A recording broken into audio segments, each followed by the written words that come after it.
We are likely frightened birds in God's presence, thinking away for fear that his demand may be completely crush us.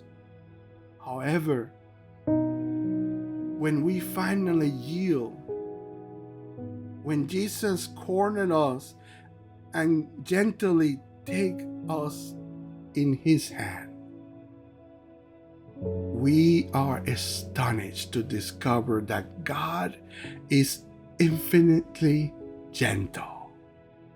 His only aim is to release us from our prison and set us free to become the people he created us to be.